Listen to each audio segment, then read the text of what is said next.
तो hello good morning to all of you. तो कैसे हैं आप लोग? उम्मीद करते हैं सभी को अच्छे होंगे, मस्त होंगे, स्वस्थ होंगे, हमारी वीडियो को लगातार देख रहे होंगे, समझ रहे होंगे। तो आज की क्लास में बहुत ही बेहतरीन टॉपिक लेकर आए हुए हैं। ये जो टॉपिक है आपको 8th क्लास में मिलेगा, 10th क्लास में मिलेगा और बहुत सारे कॉम्पिटिटिव एग्जाम में आपको देखने के लिए मिल सकता है। ठीक है, इस टॉपिक को ध्यान से समझेंगे। इसमें देखने के लिए क्या बात है कि ये जो टॉपिक है बहुत सारे बच्चे बुक से पढ़ लेते हैं, कहीं से भी पढ़ लेते हैं, लेकिन मेन होता क्या है कि इस टॉपिक से रिलेटेड क्वेश्चन किस प्रकार के एग्जाम में आते हैं ये समझना बहुत ही जरूरी होता है। ठीक है, तो लास्ट तक बने रहिएगा। इस टॉपिक को समझाने के बाद बहुत सारी चीज़ें जो है, जैसे क्वेश्चन किस प्रकार पूछते हैं, क्या क्या चीज़ें इसमें से याद करना आपके लिए जरूरी है, इन सभी बातों पर डिस्कस किया जाएगा। बहुत सारी चीज़ें आपकी क्लियर हो जाएगी। जितने भी डाउट है लास्ट तक देते रहिएगा, बहुत सारी चीज़ें आपके डाउट जो है क्लियर हो जाएगी। तो आज के जो क्लास है, आज की जो सेशन है, इसको शुरू करते हैं। सबसे पहले ऊपर में देखेंगे तो लिखा हुआ है कि भूगोल के पिता किसे कहते हैं, यानी कि फादर ऑफ ज्योग्राफी। भूगोल के पिता कौन है? तो याद रखिएगा हिक्केटियस। इसको लिख लेना है, कहीं भी आपको रट लेना, दिमाग में लोड कर लेना है किसी भी तरह। यानी भूगोल के पिता किसे कहते हैं? तो हिक्केटियस को कहते हैं। दूसरा यहाँ पे लिखा हुआ है कि ज्योग्राफी शब्द, यानी मान के चलो कि सबको पता है कि भूगोल के पिता किसे कहते हैं? तो हिक्केटियस, ये तो याद कर लिए। लेकिन ये जो इंग्लिश में जो ज्योग्राफी शब्द है, इस शब्द को सबसे पहले किसने दिया था? तो इरेथोस्थेनीज ने सबसे पहले इस ज्योग्राफी शब्द को बोला था। समझ रहे ना? जैसे मान के चलो हम लोग भूगोल बोलते हैं, इंग्लिश में कोई लोग ज्योग्राफी बोलता है, तो सबसे पहले ये ज्योग्राफी जो शब्द है ये किसने बोला था? तो इरेथोस्थेनीज ने बोला था। इसी ने सबसे पहले इसका प्रयोग किया था। अब रह गया जो टॉपिक हम लोग को पढ़ना था, संसाधन। देखो, एक्चुअली में संसाधन आप अपने बुक में याद कीजिएगा ना, तो बहुत सारी परिभाषाएं अलग अलग मिलेगी। जितने भी किताब में देखोगे तो संसाधन लिखेगा कि मानव आवश्यकताओं को पूरी करने के लिए उसके संसाधन कहते हैं। ये मतलब जो पढ़ा होगा वो समझ रहा होगा कि मैं क्या बोल रहा हूँ, कि संसाधन की परिभाषा जो है अलग अलग बुक में बहुत सारी तरह से और बहुत सारे लोग अलग अलग तरह से लिखवाते भी हैं। ठीक है, सिंपल भाषा में आपको याद करना है कि संसाधन किसे कहते हैं? तो दुनिया का कोई भी चीज जो आपके लिए उपयोगी है, यानी आप उसका यूज कर रहे हैं, इस्तेमाल कर रहे हैं, इसका मतलब आपके लिए उपयोगी है तभी ना इस्तेमाल कर रहा है। जैसे ये अभी मेरे हाथ में मार्कर है, ये मेरे लिए उपयोगी है, इसका मैं इस्तेमाल कर रहा हूँ, है कि नहीं है? ये मेरे सामने, आपके सामने दिख रहा होगा, ये बोर्ड है, इसका मैं इस्तेमाल कर रहा हूँ। तो दुनिया की कोई भी चीजें जिसका आप उपयोग करते हैं, इस्तेमाल करते हैं, वो सारी चीजें संसाधन कहलाती है। समझ रहे ना? सिंपल भाषा में एकदम रट लेना, याद कर लेना कि दुनिया की कोई भी चीजें जिसका मानव जो है उपयोग करता है वो क्या कहलाता है? संसाधन कहलाता है। समझे ना? समझे? संसाधन किसे कहते हैं? तो दुनिया की कोई भी चीजें जिसका उपयोग मानव अपने आवश्यकताओं के लिए या अपने लिए उपयोग करता है, उसको क्या कहेंगे? संसाधन कहेंगे। जैसे यहाँ बोर्ड दिख रहा है, ये भी संसाधन। जैसे ये आपके हाथ, मेरे हाथ में जो मार्कर दिख रहा है, ये भी संसाधन। जो भी चीजें आपके पास, बुक है, पेन है, पेंसिल है, घर है, जो भी चीजें, ये सारी चीजें क्या कहलाते हैं? संसाधन कहलाते हैं। अब रह गई कि संसाधन जो होता है अलग अलग तरह का हो सकता है। जैसे कुछ संसाधन जो होता है प्रकृति खुद अपने आप से बनाया है, उसको इंसान ने नहीं बनाया, और कुछ संसाधन जो है इंसानों ने बनाया है। जैसे पेड़ पौधा इंसान बनाया है? नहीं बनाया। किसने बनाया? प्रकृति बनाया। जैसे पहाड़ किसने बनाया है? प्रकृति खुद से बनाई है। नदी, झील, झरना। तो जो वैसे संसाधन जिसको प्रकृति ने अपने से बनाया है उसको प्राकृतिक संसाधन कहते हैं। यानी प्रकृति ने बनाया है तो प्राकृतिक संसाधन, जिसे मानव ने बनाया है उसे मानव संसाधन। जैसे फैन हो गया, टेबल हो गया, कुर्सी हो गया, बाइक हो गया, कुछ भी है, जो भी चीजें दुनिया में है जिसको इंसान ने बनाया है उसको मानव संसाधन बोलते हैं, और जो प्रकृति ने बनाया है उसको प्राकृतिक संसाधन बोलते हैं। समझ आए कि नहीं समझे? तो संसाधन कितने प्रकार है? एक तो प्राकृतिक हो सकते हैं और दूसरा मानव निर्मित हो सकते हैं। ठीक है, किसी किसी किताब में दिया हुआ है कि मानव संसाधन, क्या किया है कि संसाधन के 3 प्रकार दिया हुआ है। प्राकृतिक संसाधन, ठीक है, मानव निर्मित संसाधन, और एक दे दिया कि मानव संसाधन, कि मानव खुद एक संसाधन है। तो जाहिर सी बात है भाई, एक मानव दूसरे मानव के काम आता है कि नहीं आता?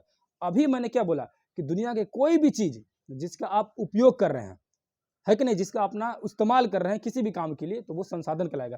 तो एक आदमी का भी इस्तेमाल दूसरे आदमी के लिए होता है कि नहीं होता है? कहने का मतलब क्या है, आप दूसरे किसी के लिए उपयोगफुल हो रहे हैं, यानी कि उसके काम आप कर रहे हैं, तो आप भी संसाधन हुए कि नहीं हुए? संसाधन।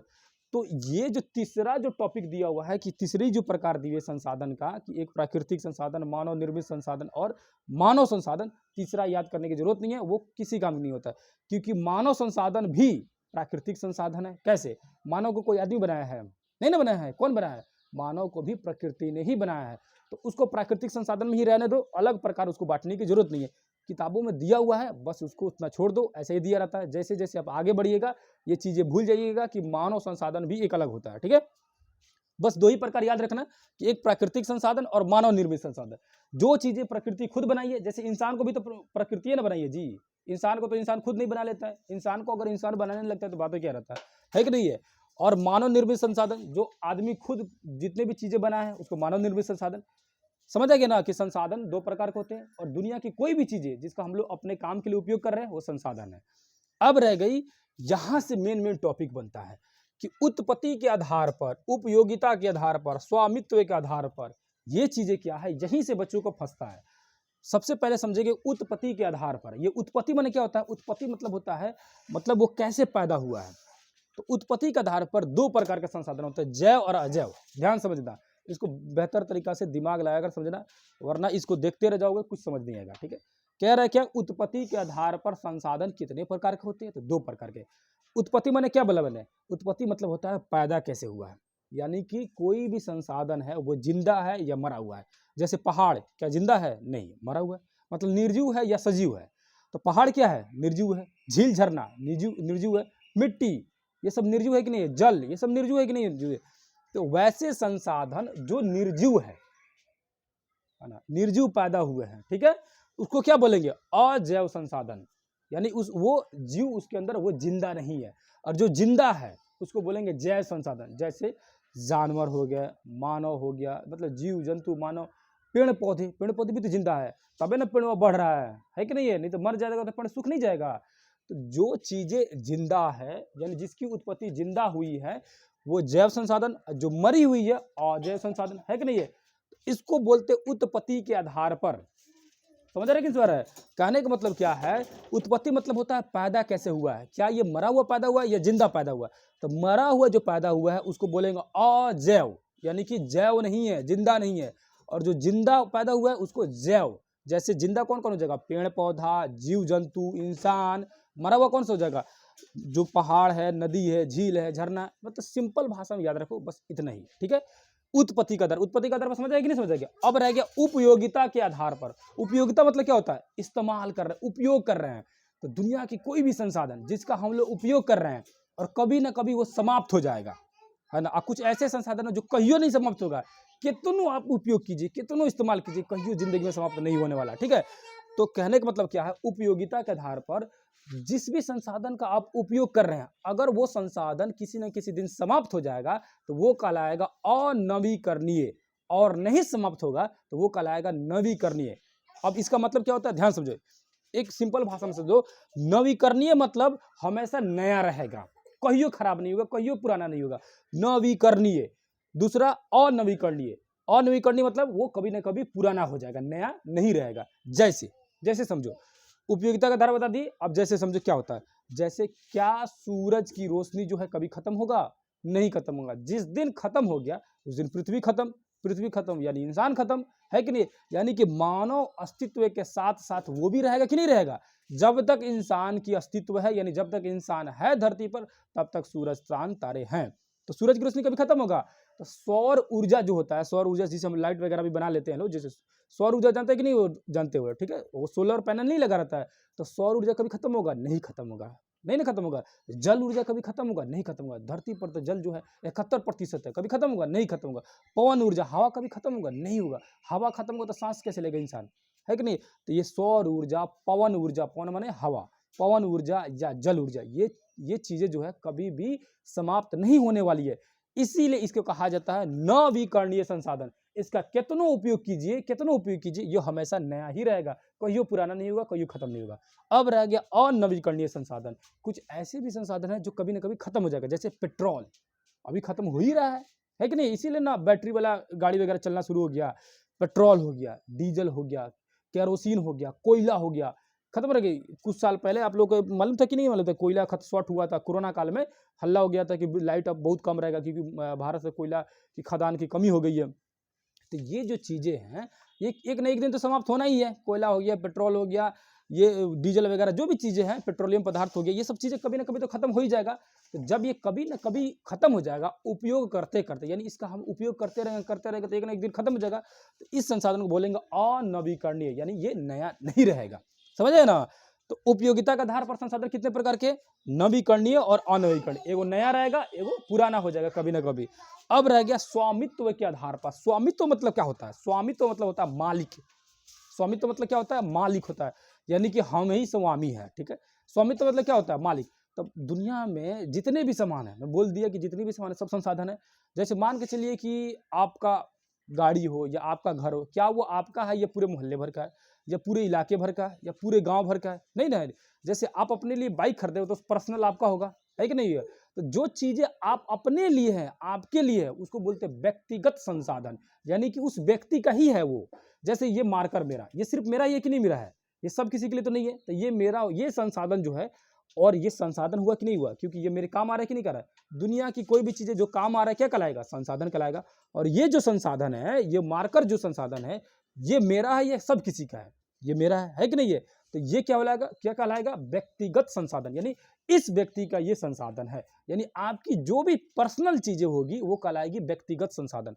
अब रह गई, दूसरा होता है क्या? सार्वजनिक संसाधन, सार्वजनिक या सामुदायिक संसाधन। सार्वजनिक या सामुदायिक एक ही बात होता है। जैसे स्कूल किसी एक आदमी का होगा? नहीं होगा, उसमें सारे जात धर्म के लोग जाएंगे, हर तरह के बच्चे वहां पढ़ने जाएंगे। तो सामुदायिक संसाधन यानी सब समुदाय के लिए ऐसा संसाधन जो पूरे समुदाय के लिए हो, सामुदायिक संसाधन कहलाता है कि नहीं है? अब तीसरा होता है राष्ट्रीय संसाधन, चौथा होता है अंतर्राष्ट्रीय संसाधन। पहला समझ आ गया कि व्यक्तिगत संसाधन यानी पर्सनल जो भी चीजें होगी वो व्यक्तिगत संसाधन। दूसरा जो है सभी समुदाय के लिए होगा तो सामुदायिक संसाधन। तीसरा होता है राष्ट्रीय, यानी देश का जो होता है उसको बोलते हैं राष्ट्रीय संसाधन। जैसे रेलवे, रेलवे, सड़क, है कि नहीं? ना किसी समुदाय का है ना किसी आदमी। जैसे मान के चलो कि उर्दू स्कूल होगा तो एक मुस्लिम स्कूल के लिए हो जाएगा, मुस्लिम बच्चों के लिए हो जाएगा। हिंदू स्कूल होगा, जैसे कि मान के चलो माध्यमिक का जैसे भी जो भी होता है वो हिंदू बच्चों के लिए हो गया। लेकिन सड़क जो है किसी एक के लिए होगा ना, वो हिंदू मुस्लिम किसी के लिए नहीं, वो राष्ट्र का है, देश का है। जैसे रेलवे वो किसी एक आदमी का होगा या किसी समुदाय का होगा? नहीं होगा, पूरे देश का है। तो वैसी संसाधन जिसका हम लोग उपयोग करते हैं वो पूरे देश का है, उसको बोलेंगे राष्ट्रीय संसाधन। यानी देश माने राष्ट्र, राष्ट्र का अगर संसाधन है तो राष्ट्रीय संसाधन। अब रह गई अंतर्राष्ट्रीय संसाधन किसे कहते हैं? तो जो किसी का नहीं होता है, यानी जैसे मान के चलो हमारा देश भारत हो गया, समुद्र के किनारे में समुद्र सटा हुआ, इसको बता भी चुके हैं कि समुद्र से सटे हुए कुछ भागों का जो मालिक जो होता है देश होता है। यानी समुद्र के किनारे, जैसे मान के चलो पूरी धरती में 71% पानी है, यानी समुद्र बहुत ज्यादा है। तो पूरा समुद्र जो है किसका है? हर देश बोलेगा कि मेरा है, मेरा है, बोलेगा कि नहीं बोलेगा? लेकिन पूरे समुद्र जो है किसी का नहीं होता, वो अंतर्राष्ट्रीय होता है। हर देश अपने देश की सीमा से कुछ क्षेत्र को ही बोल सकता है कि वो उसी का है। बाकी जो बच गए जितने भी समुद्री भाग या जो किसी का नहीं होता, दुनिया में किसी का नहीं है, वो अंतर्राष्ट्रीय संसाधन कहलाएगा, है कि नहीं है? यानी कि कोई भी ऐसा संसाधन, कोई भी ऐसा भाग, कोई भी ऐसा चीज जो किसी के नहीं है दुनिया में, वो क्या कहलाएगा? अंतर्राष्ट्रीय संसाधन कहलाएगा, यानी पूरी दुनिया की है कि नहीं है? राष्ट्रीय संसाधन क्या कहलाएगा? तो हमारी राष्ट्र की वे चीजें जो सब उसका उपयोग करते हैं, वो कौन सा संसाधन कहलाता है? तो राष्ट्रीय संसाधन। सार्वजनिक किसे बोलेंगे या सामुदायिक किसे बोलेंगे? तो पूरे समुदाय का जो संसाधन होगा वह ऐसा संसाधन जो पूरा समुदाय उसका उपयोग कर रहा है, सामुदायिक संसाधन। जैसे आपका स्कूल हो गया, मंदिर हो गया, मस्जिद हो गया, गिरजाघर हो गया, जो भी चीजें है ये सामुदायिक संसाधन। व्यक्तिगत संसाधन कहने का मतलब क्या? जो कोई व्यक्ति पर्सनल अपने उपयोग के लिए जो सामान रखा है, इस्तेमाल के रखा है, उसको बोलते हैं व्यक्तिगत संसाधन। समझ आए? अब ये रह गया संसाधन और संसाधन की प्रकार, समझ ना? अब इसको क्या करना है, एक एक करके समझना क्या है कि एग्जाम में क्वेश्चन कैसे पूछते हैं। एग्जाम में क्वेश्चन पूछ देता है, सीधे कभी भी नहीं पूछेगा कि संसाधन किसे कहते हैं। पूछेगा क्या? उत्पत्ति के आधार पर बताइए कि संसाधन कितने प्रकार के होते हैं। कहने का मतलब क्या है कि संसाधन के प्रकार कितने होते हैं, उत्पत्ति के आधार पर बताइए। तो उत्पत्ति मैंने क्या बोला है? उत्पत्ति मतलब होता है पैदा, ठीक है? यानी कि संसाधन जो है पैदा जो हुआ है उसके दो प्रकार बताइए, जैव और अजैव। अभी बोला कि नहीं मैंने? जैव अजैव, यानी कि जिंदा पैदा हुआ या मरा हुआ पैदा हुआ, समझ रहे ना? और दूसरा जो होता है उपयोगिता के आधार पर, यानी आप उसका इस्तेमाल कर उपयोग कर रहे हैं। तो उपयोगिता के आधार पर संसाधन कितने प्रकार के होते हैं? दो प्रकार के होते हैं, नवीकरणीय और अनवीकरणीय, ठीक है? ये हो गया उपयोगिता के आधार पर। तीसरा क्या मैं बताया? स्वामित्व के आधार पर, यानी मालिक संसाधन है, मालिक है, ठीक है? स्वामित्व के आधार पर संसाधन कितने प्रकार के होते हैं? दो प्रकार के होते हैं, ठीक है? कौन कौन से संसाधन?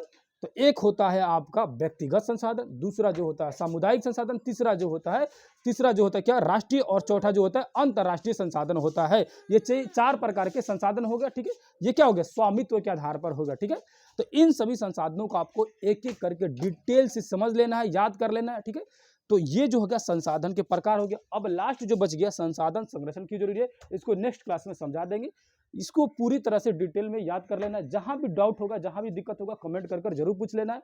नेक्स्ट वीडियो में फिर इसी टॉपिक को लेकर आएंगे, उसमें संसाधन संरक्षण हो गया या सतत विकास की अवधारणा देता है, ये सारी चीज़ें जो है जो बच गई संसाधन से रिलेटेड, वो सारी चीज़ें क्लियर कर देंगे। इसमें अगर आपको समझ नहीं आया होगा तो कमेंट करके जरूर पूछेगा। दूसरे क्लास में फिर से मिलेंगे, तब तक के लिए धन्यवाद, नमस्कार, अस्सलाम वालेकुम, जय हिंद, जय भारत।